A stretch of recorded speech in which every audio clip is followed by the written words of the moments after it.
नमस्कार। हमारी खास पेशकश यूपी की ललकार देख रहे हैं आप। मैं हूं आपके साथ हेमंत केवलिया। यूपी में विधानसभा चुनाव के लिए पार्टियों ने कमर कसनी शुरू कर दी है। समाजवादी पार्टी ने लखनऊ में होली और ईद मिलन सद्भाव मिलन कार्यक्रम किया। उधर बीजेपी के एक हैं तो फिर नेक हैं और बटेंगे तो कटेंगे नारे के बीच अपने एक नए नारे आओ गले मिले को इजाद किया गया है। उधर बीजेपी गांव गली चलो अभियान की शुरुआत भी उसने कर दी है। इसी को लेकर अब सियासतदान कहीं ना कहीं वोट पर फोकस करने में जुटे हुए हैं। इस पर आपको एक रिपोर्ट दिखाते हैं, उसके बाद करेंगे चर्चा।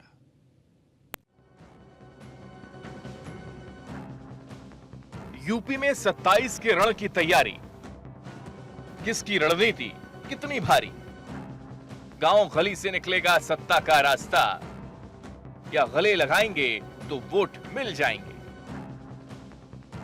उत्तर प्रदेश में विधानसभा चुनाव में अभी बहुत समय बचा हो, लेकिन रणनीति अभी से बनने लगी है। सभी राजनीतिक दल कमर कसने में लगे हैं। एक तरफ जहां बीजेपी सपा के पीडीएफ फॉर्मूले की काट खोज रही है, तो वहीं सपा बीजेपी के बटेंगे तो कटेंगे के नारे का तोड़ ढूंढ रही है। समाजवादी पार्टी ने लखनऊ में आओ गले मिले कार्यक्रम के तहत होली ईद मिलन सद्भाव समारोह का आयोजन किया। कार्यक्रम में मुख्य अतिथि सपा के राष्ट्रीय अध्यक्ष अखिलेश यादव थे। इस मौके पर मैनपुरी सांसद डिंपल यादव भी मौजूद रहीं। जाहिर है कि यूपी में 2027 विधानसभा चुनाव जैसे जैसे नजदीक आ रहे हैं, वैसे वैसे सपा अपनी रणनीति को धार देने में जुटी है और बीजेपी के बटेंगे तो कटेंगे के नारे की काट सभी धर्मों को जोड़कर करना चाहती भी है। हाँ, माननीय अखिलेश यादव जी गले मिलने की बात कर रहे हैं और बीजेपी के लोग गला काटने की बात कर रहे हैं एक दूसरे का। तो वो बीजेपी ने सदैव बांटने की राजनीति है और जो अंग्रेज सिखा गए, क्योंकि अंग्रेजों के यही लोग करीबी थे, अंग्रेजों से माफी भी यही लोग मांगे थे आजादी की लड़ाई में। और जिस तरीके से अंग्रेजों ने यहाँ बांटो और राज करो, उसी तरीके से ये अपना भी बांटो और राज करने की राजनीति पे चल रहे हैं। और समाजवादी पार्टी ने पहल की है, आओ गले मिलें सभी जाति वर्ग धर्मों को, हिंदू मुसलमान सिख ईसाई सभी धर्म गुरुओं को कल बुलाया था और सभी भारी संख्या में लोग आए थे।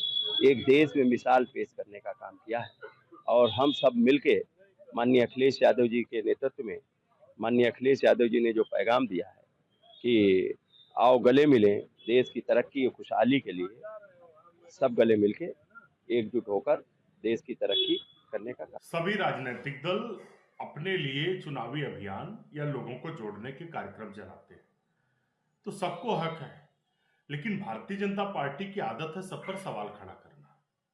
सच्चाई यह है कि वो जनता के जवाब दे नहीं पा रहे हैं, क्योंकि बेरोजगारी महंगाई चरम पर है। 2017 में जो जनता से उत्तर प्रदेश की वादा किया था कि हम नौकरियां देंगे, तो 19 पेपर लीक हो गए। दलितों महिलाओं को निशाना बनाकर मारा जा रहा है। ब्राह्मणों की हत्या करने वालों को सरकार का संरक्षण है। चारों तरफ अपराध का जंगल राज है। सपा ने कार्यक्रम के जरिए सभी धर्मों को एक साथ लाकर प्रदेश की जनता को संदेश दे दिया। सपा ने संदेश देने की कोशिश की कि जहां बीजेपी समाज को बांटना चाहती है, वहीं हम समाज को एकजुट करके गंगा जमुनी तहजीब को जिंदा कर रहे हैं। एक तरफ जहां सपा ने सभी धर्म के लोगों को एक मंच पर लाकर संदेश दिया, तो वहीं बीजेपी ने सपा के पीडीएफ फॉर्मूले की काट का प्लान बनाया है। बीजेपी ने एक अभियान की शुरुआत की है और इस अभियान का नाम है गांव गली वार्ड चलो। बीजेपी का अभियान 13 अप्रैल तक चलेगा। बीजेपी नेता कार्यकर्ता घर घर दस्तक देंगे, घर घर जाकर लोगों से बात करेंगे, केंद्र प्रदेश सरकार का लेखा जोखा रखेंगे, सरकार की योजनाओं के बारे में जानकारी दी जाएगी। क्योंकि भारतीय जनता पार्टी को लगातार देश की और प्रदेश की जनता का समर्थन सहयोग और आशीर्वाद मिल रहा है। स्थापना दिवस है, व्यापक लोगों का जुड़ाव, हमारा विश्व की सबसे बड़ी पार्टी के रूप में व्यापक रूप से हमारे कार्यकर्ता हैं। कार्यकर्ताओं के बीच में पहुंचना, आम जनता को अपनी सरकार जो जनता ने सरकार में दी है प्रदेश में और राष्ट्र में, वो सरकार हमारी क्या कर रही है उनके लिए, उनके भलाई के लिए, उनके जन कल्याण के लिए, देश के विकास के लिए, राष्ट्र हित में क्या क्या काम कर रही है, ये सब बताने का हमारा नैतिक दायित्व है। इसी क्रम में हम लोग गांव चलो अभियान का शुरुआत कर रहे हैं। निश्चित रूप से हर चाहे बड़ा नेता हो, बड़ा कार्यकर्ता हो, छोटा कार्यकर्ता हो, सभी कार्यकर्ताओं को जिम्मेदारी दी गई है।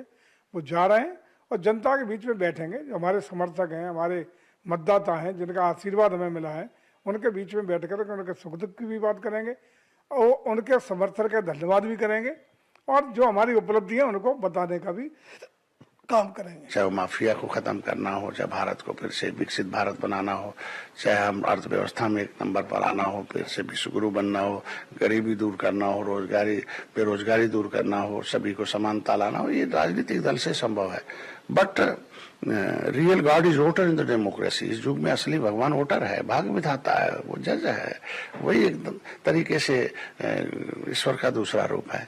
और वो बेचारी बट पॉलिटिकली अनकॉन्शियसनेस, वोटर बेहोश है तो उसको होश में लाना पड़ेगा, जोश में लाना वोटर के पास तो जाना पड़ेगा। अगर चाबी या व्यवस्था की चाबी उसी के पास है तो वोटर के पास जाना पड़ेगा, और वोटर उसको होश में लाना पड़ेगा, फिर जोश में लाना पड़ेगा, सही बात बताना पड़ेगा, फिर सही जगह वोट डलवाना पड़ेगा, तो समस्या का समाधान होगा। ये तो बीजेपी की इस कार्य को मैं धन्यवाद देता हूँ। भारतीय जनता पार्टी अब हर मोर्चे पर फेल हो चुकी है। जो जितने वादे 2017 में किए उन पर आज इनके पास जवाब नहीं है। कहा था कि हम 10 लाख नौकरियां देंगे, 70 लाख नौकरियां देंगे, 2 करोड़ नौकरियां देंगे, लेकिन दिया क्या? सिर्फ पेपर लीक, नकल माफिया हावी, प्रदेश में बेरोजगारी महंगाई चरम पर, लगातार अंतरराष्ट्रीय मार्केट में कच्चा तेल सस्ता हो रहा है और सरकार महंगा तेल प्रदेश के लोगों को ऊपर थोप रही है। दलितों को, ब्राह्मणों को निशाना बनाकर मारा जा रहा है। मुस्लिमों के खिलाफ संविधान विरोधी वक्फ कानून लाए, तो इस पर वोट पड़ेगा।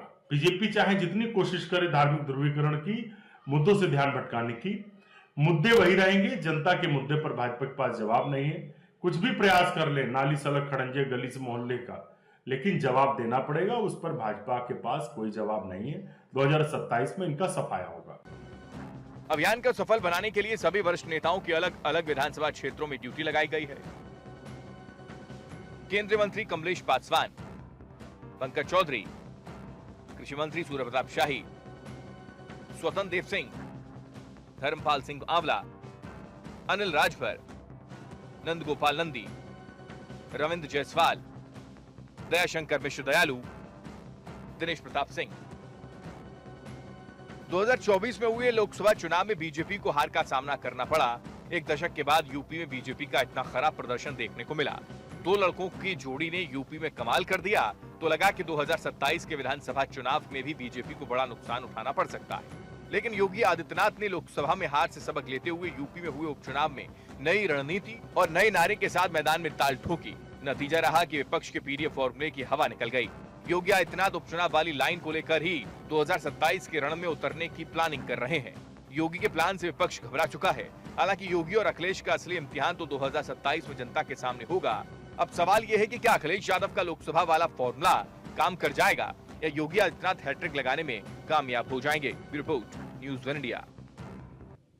तो सियासी दिग्गज अपने अपने तरीके से अभियान को आगे बढ़ाने की कोशिश कर रहे हैं और उनका मकसद केवल इतना ही है कि वोट बैंक को कैसे मजबूत किया जाए। इसी पर चर्चा करेंगे। कुछ खास मेहमान हमारे साथ मौजूद हैं, उनका तारुफ करवा दें। देवेंद्र प्रमुख हमारे साथ हैं, प्रवक्ता हैं बीजेपी से। बहुत स्वागत सर आपका। डीपी यादव जी हैं, नेता समाजवादी पार्टी से। डीपी जी आपका स्वागत है। और विकास जोगी जी हमारे साथ हैं, पॉलिटिकल एक्सपर्ट के तौर पर। विकास जी आपका स्वागत। विकास जी, शुरुआत आपसे मैं कर रहा हूं। वर्तमान की स्थिति को किस तरीके से देखा जाए, क्योंकि 27 के चुनाव में अभी बड़ा वक्त है, लेकिन अभी से ग्राउंड तैयार करने की कोशिश हो रही है। गले मिले के कार्यक्रम चल रहे हैं, तो कहीं ऐसा अभियान चल रहा है घर घर जाकर। क्या स्थिति समझें? चुनाव है, चुनाव शुरू हो गया है एमन जी, और चुनाव शुरू हो गया तो सभी को जो हिंदू मुस्लिम ये सब चीजें करनी आसानी होंगी। और रहा गले मिलने का, तो गले मिलने की स्थिति आज ही क्यों इनको नजर आ रही है समाजवादी पार्टी को? क्या कुंभ जाने में इनको क्या दिक्कत थी? कुंभ जब हुआ तो कुंभ के बहुत सारे आरोप लगाए गए, कुंभ में ये व्यवस्था है, वो व्यवस्था, सारी व्यवस्थाएं बताई गई। लेकिन सिर्फ आज ये गले मिलने का तो जो इन्होंने कार्यक्रम किया है, ये सिर्फ और सिर्फ इनके चुनावी एजेंडा है। सिर्फ दिखाना चाहते हैं 4 लोगों के गले मिलाने से क्या पूरा हिंदू समाज, 80% जनता हिंदुओं की ये मानने को तैयार हो जाएगी कि सपा फिर हिंदुओं के खिलाफ कुछ नहीं बोली। अभी अखिलेश जी का एक बयान आया था कुछ दिन पहले कि गौशाला से दुर्गंध आती है। बड़ा सोचने का विषय था, बड़ा निंदनीय विषय, बड़ा मन खराब हुआ सुनकर कि गौशाला के गाय के गोबर से जो है दुर्गंध आ रही है, तो इनको सुगंध कहां से आएगी? सुगंध बूचड़ खानों से आएगी।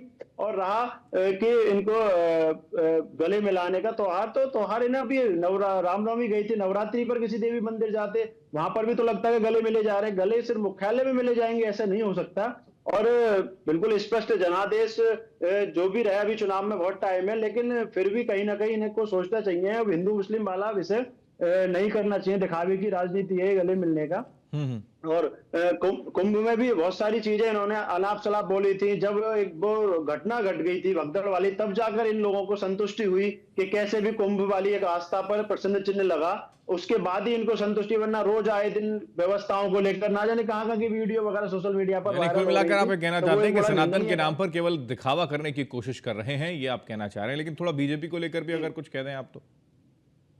अरे बीजेपी का तो देखो, बीजेपी की भी अभी तैयारी अगर हम देखें 2027 को लेकर, बीजेपी शायद अभी भी मुझे लग रहा है तो संभल वाले मुद्दे को लेकर ही बहुत लंबा खींचने की मनोस्थिति में है, क्योंकि अभी संभल के मुद्दे को नवंबर से चलकर आज अप्रैल आ गया, भी संभल का विषय ही समाप्त नहीं हो पा रहा। जब लगता है कि एक मुद्दा समाप्त होता था तुरंत तो दूसरा लेकर आ जाए, तो उसको क्लोज कर देना चाहिए। जैसे जफर अली जेल चला गया, अगर इनको लग रहा है कि जो वहां के सांसद महोदय वर्ग हैं, अगर उनका कहीं इन्वॉल्वेशन हो, उन्हें पकड़ा, उनको जेल भेज दे, बात समाप्त हो जाए, वहां का अध्याय तो समाप्त हो। या फिर बीजेपी शायद मन बना रही है कि संभल वाली जामा मस्जिद पर ही पूरा चुनाव लड़ेंगे, या फिर अभी एक बार योगी जी ने बोला था, अभी तो वो क्या बोलते हैं मथुरा वाली जन्मभूमि का विषय, या फिर मथुरा वाले को लेके आएंगे। तो बीजेपी को भी कहीं ना कहीं अब मंदिर मस्जिद को छोड़कर एक प्रॉपर बातें करनी चाहिए। रोजगार को लेकर युवा परेशान है, परीक्षाएं इतनी लीकेज हुई हैं, परीक्षाएं इतनी कैंसिल हुई हैं, परीक्षा पर आज तक कोई कानून नहीं बनता, चाहे सरकार कोई भी हो, कितने युवा परेशान है। और वही स्थिति सपा में थी कि अनिल यादव जैसे लोगों को चेयरमैन बना दिया और वो घोटाले होते थे परीक्षाओं के और पेपर लीक होते थे, वही स्थिति। बिल्कुल, लेकिन सवाल ये विकास जी कि क्या वाकई में दोनों ही दल या फिर कांग्रेस को भी जोड़ लें, सब चिंतित हैं और यही वजह है कि अपने ग्राउंड को मजबूत करने की दिशा में इस तरीके के अभियान चला रहे हैं क्या? देवेंद्र जी, क्या वाकई ये स्थिति है कि ग्राउंड को और मजबूत करना है? क्योंकि 2024 में दो लड़कों की जोड़ी ने जो कमाल किया, सबसे ज्यादा डैमेज, सबसे ज्यादा डेंट उत्तर प्रदेश में हुआ। देखिए हेमंत सर, जिस तरह के क्वेश्चन निकल कर आ रहे हैं या अखिलेश जी की बात पर जो है अभी विश्लेषक के तौर पर जो साथी बैठे हैं, विकास जी ने शायद अच्छे से विश्लेषण कर दिया और भारतीय जनता पार्टी के लिए भी कुछ बोल दिया। तो मैं तो यही चाहता हूं, हम चाहते भी यही हैं कि सरकार से जो क्वेश्चन हो वो इस तरह के क्वेश्चन हो जिससे जनता भी सुने और उन्हें पता लगे। भाई हम हमारी जो उपलब्धि है, जब वो क्वेश्चन आएंगे हम बताएंगे, तभी तो टीवी के माध्यम से दर्शक जब देखते हैं, उसके माध्यम से फेशियल सोशल मीडिया के माध्यम से जब जितना ज्यादा प्रचार प्रसार होगा, जितने लोगों तक बात जाएगी, तभी सरकार को जो फायदा इस बात का मिलता है। हम इतने कितने ऐसी अनेक हमारी नीतियां हैं, हमारे काम हैं। हाँ, वो बार बार जो विपक्ष का काम है कि वो मुद्दे को भटका कर इस तरीके के बयान देते हैं कि जिससे जो है उनके समय की पूर्ति हो जाए और वो नजदीक आ जाए। लेकिन मैं एक चीज और क्लियर करता हूं, साफ आप अंतर देख लीजिए, अखिलेश के टाइम से लेकर जो है अब तक हमने कई चीजों में से बदलाव किए हैं। जिस तरीके से हमारे साथी ने हमसे कहा है कि हम जो है मस्जिद और मंदिर की राजनीति हम करते नहीं है। दिल्ली के इनके देखिए 13 मर्डर होते थे, 19 दंगे, 24 रेप और 136 डकैतियां चोरियां होती थी और लगभग 24 रेप दिल्ली के केस थे, 21 attempt to murder, 13 murder, 33 kidnapping, 19 दंगे, टोटल लगभग 7650 क्राइम वाला रेट था। आज एक बार उस पर चर्चा कर लें, निकाल कर देख लें, एनसीआरबी का डाटा है। तो तत्पर बोलने वाले हैं कि आज स्थिति प्रदेश की क्या, वो ही उत्तर प्रदेश। मेरा बड़ा वाजिब सवाल था देवेंद्र जी, मैंने बस इतना पूछा आपसे कि एक दशक में एक बड़ा बदलाव देखने को मिला है, लोकसभा की जो चुनाव निकलकर सामने आए, क्या इससे चिंतित है पार्टी? यही वजह है ग्राउंड लेवल पर जाकर घर घर जाकर अभियान चला रही है और बताना पड़ रहा है, उसको मजबूर होना पड़ रहा है कि जो हमारी पॉलिसीज हैं वो आप समझिए थोड़ा सा। क्या पहुंच नहीं पाई ग्राउंड पर? देखिए सर, पहुंचने का निर्णय है कि 24 के बाद जो 24 का जिक्र करते हैं वो चुनाव में जवाब दिया। भारतीय जनता पार्टी ने जनता तक हमारी बात पहुंची है, प्रत्यक्ष में प्रमाण दे दिया। मिलीपुर हो या 10 में से 9 हो, और वो जीत हमारा तत्कर्ता 27 के लिए हम गौरवान्वित तरीके से अपने कार्य के माध्यम से जो मैंने चीज गिनाई है, सत्य के माध्यम से जनता के बीच में जाना चाहते हैं, अपनी बात बताना चाहते हैं। और हम चाहते हैं विपक्ष हमसे क्वेश्चन करे, हमसे जवाब मांगे तो तथ्य के साथ मांगे, बेवजह की बात न करे। हिंदू मुसलमान पर चुनाव को लाकर उसे घुमाकर हमारे सिर न फेंके। आप जो कहते हैं कि हिंदू मुसलमान 80-20 का काम तो आप लोगों ने किया है, वो तो कहते हैं कि कटेंगे और बटेंगे, बटेंगे तो कटेंगे वाली स्थिति तो आप लोगों ने पैदा की। खैर, मैं आ रहा हूं देवेंद्र जी। डीपी यादव जी हमारे साथ हैं। डीपी यादव जी, अब जरूरत पड़ रही है हर किसी को एक साथ लेकर चलने की, एक कार्यक्रम के माध्यम से जो अभी कल ही हुआ, क्योंकि सबका साथ सबका विकास का स्लोगन तो बीजेपी भी देती है, और फिर जो विकास जोगी जी ने बात कही वो कुछ हद तक सही हो जाती है कि केवल क्या ढोंग हो रहा है, केवल दिखावा हो रहा है? देखिए हेमंत जी, समाजवादी पार्टी हमेशा से सर्वधर्म समभाव की बात करती है और सभी धर्मों को साथ लेकर के हम हमेशा चलते आ रहे हैं। लेकिन भारतीय जनता पार्टी जो आपस में सबको लड़ाने का काम करती है, वो कहीं ना कहीं सांप्रदायिकता फैलाने का भी काम करती है। आप देखिए किस प्रकार से उत्तर प्रदेश में आज हर जिले, चाहे गाजियाबाद हो, गाजीपुर हो या आपका गोरखपुर हो, लोग कहीं ना कहीं कानून व्यवस्था को लेकर आक्रोशित हैं। हत्याएं हो रही हैं, बलात्कार हो रहे हैं, लूट हो रही है, मार हो रही है, 3-3 हत्याएं हो जा रही हैं। देवेंद्र जी को भी गिना रहे थे कि पहले क्या स्थिति हुआ करती थी आपके टाइम में और आज की स्थिति क्या है, वो तो गिना रहे थे। बता रहा हूँ, देवेंद्र जी की याददाश्त, शायद भारतीय जनता पार्टी के लोगों की याददाश्त कमजोर होगी। अभी उत्तर प्रदेश की राजधानी लखनऊ में ही देखिए किस प्रकार से आलमबाग से एक महिला ऑटो में बैठती है और उसको ले जा करके हत्या हो जाती है, बलात्कार हो जाता है। बताएंगे देवेंद्र जी, ये राजधानी का हाल है और राजधानी में महिलाएं भी नहीं सुरक्षित है। पुलिस वाली जो 10-90 की महिलाएं हैं, उनके साथ छेड़खानी होती है। ये कानून व्यवस्था की हकीकत है। देवेंद्र जी को शायद पता नहीं है कि हर मिनट पर यहाँ पर बलात्कार हो रहा है उत्तर प्रदेश में। गाजियाबाद से लेकर के बोलता हूँ डीपी यादव जी, आप एक घटना को लेकर 25 करोड़ पर सवाल नहीं उठा सकते। मैंने तथ्य के साथ बोला आपको, एक एनसीआरबी का रिकॉर्ड उठाकर एक चीज बोली है, बदलाव बताया। वही प्रदेश है ये, वही उत्तर प्रदेश है जिनमें सैकड़ों मर्डर, हत्याएं, दंगे, जिनमें आज लोग आपको सवाल करते हैं कि प्रदेश जलता कहां से है। आज प्रदेश में एक भी दंगा नहीं होता, हिंदू मुसलमान नहीं होता। इतने आप लोग उठाकर नहीं लाते औरंगजेब को, इतने उठाकर नहीं लाते बाबर को, इतने हिंदू मुसलमान की चर्चा नहीं होती टीवी पर। मजबूरी हो जाती है हम जैसे लोगों को, आपको जवाब देना पड़ता है। भाई डीपी यादव जी, नहीं है मुद्दा आप लोगों के पास। हम क्राइम पर चर्चा कर रहे हैं, हम तथ्य के साथ बोल रहे हैं। अपनी सरकार का एक बार क्राइम रिकॉर्ड उठाकर देखिए, क्राइम रिपोर्ट जो आपकी आएगी, टोटल आंकड़ा आएगा, हमारे से तुलना कर लीजिए। ठीक है देवेंद्र जी, पता चल जाएगा। ठीक है डीपी जी, लेकिन विकास जी ने जो बात कही, उन्होंने कहा कि भाई अब तक कहां इन समाज की आपको चिंता थी। अगर चिंता थी तो सनातन के अपमान वालों को आप पार्टी से बाहर कर देते। जिन्होंने महाकुंभ को लेकर एलिगेशन लगाए, उन लोगों को आप बाहर कर देते, या फिर ऐसा बयानबाजियां ना होती, वो स्थिति पैदा ना होती कि अवधेश प्रसाद को यह कहना पड़ रहा है कि हाँ, आने वाले वक्त में अखिलेश यादव अयोध्या आएंगे। प्राण प्रतिष्ठा हुए बहुत वक्त हो गया सर, अब तो पहुंचे और बताएं और सर्टिफाइड करें कि हाँ हम सनातनी हैं। यही तो बात है कि आपको धर्म के लिए किसी के इजाजत की जरूरत नहीं है, ना तो किसी के सर्टिफिकेट की जरूरत है हेमंत। बिल्कुल। और अयोध्या के लोग ने बता दिया कि कौन लोग नकली हैं, कौन लोग अयोध्या का सिर्फ अपने राजनीतिक एजेंडे के लिए इस्तेमाल करते हैं। लोगों ने अयोध्या ने अभी तो आपको ताजा रिपोर्ट दे दिया डीपी जी। पता नहीं है आपको अयोध्या में भी आपका बिल्कीपुर वाली सीट पर क्या हाल हुआ, पता है नहीं? इतनी तो लोकसभा का अंतर नहीं है, एक ही विधानसभा में बता दिया है, फिर भी समझ नहीं आ रहा आप लोगों को। मैं कह रहा हूं कि आप 2024 से बाद वाले रिकॉर्ड को उठाकर देखिए, पता चल जाएगा। भाई गुमराह मत कीजिए। अयोध्या की घटना पूरी हो चुकी है, जवाब मिल गया आपको, मिल्कीपुर के माध्यम से मिल गया। उत्तर प्रदेश में जो हमारा, मैं 10 सीटों का चुनाव पर जिस तरीके से सुपड़ा साफ किया, आप 27 में तैयारी करिए एक बार। आइए, मैं फिर कहता हूं, जनता के बीच में जब जाओगे आपको, तो आप ऐसा सच लेकर आइए कि ये झूठ ज्यादा दिन चलने वाला नहीं है डीपी जी। आप ये जनता समझती है, तत्पर होती है, तुरंत जवाब देती है। क्योंकि उनकी आवाज वैसे ही कम सदन में सुनाई देती है विपक्ष की, यहाँ पर भी आवाज उनकी कम आ रही है, फिर वो कहेंगे कि कम आवाज आती है हमारी आवाज को दबाया जाता है। मैं नहीं चाहता हूं कि आवाज दबाई जाए। मेरा सवाल डीपी जी यही था, मैं उसी सवाल पर आना चाह रहा था और आपसे जवाब लेना चाह रहा था कि ये जो बदले जो हैं जनाब, वो क्यों हैं? अवधेश प्रसाद को अभी तक याद नहीं आई, अब वो पहुंच गए मंदिर। क्या ये असर है कि जो उपचुनाव में हार मिली और आने वाले वक्त में हार का स्वाद न चखना पड़े, तो फिर भाई साध लें सबको, और यही वजह है कि ऐसे अभियान भी अब चलने शुरू हो गए?